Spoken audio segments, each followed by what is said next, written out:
পুজো এসে গেল। মেয়েদের অনেক প্ল্যান থাকে। চুল সোজা করতে হবে, নেলস লাগাতে হবে,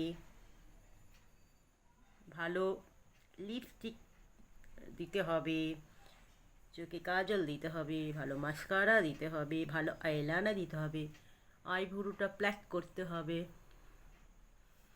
আমার তো কিছুই হয়নি এখনো।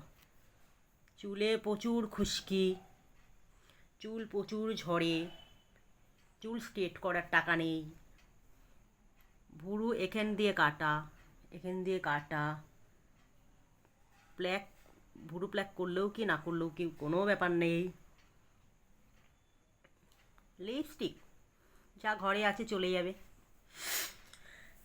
এই হচ্ছে কথা। অন্য মেয়েদের সঙ্গে টিক্কা দিতে হবে। যে যেরকম কোয়ালিটির শাড়ি, চুড়িদার, জিন্স পরবে সেগুলো দেখে দেখে পরতে হবে। আর গায়ের মধ্যে জ্বলন তৈরি করতে হবে। দেখ, সুন্দর লাগলেও আমরা বলি কী লাগছে মেয়েটাকে, ভারী উর্বশী লাগছে, যেন ফোকাস লাগছে, বিচ্ছিরি লাগছে। আমরা করি না বন্ধুরা, মেয়েরা হিংসুটের রাজা আমরা।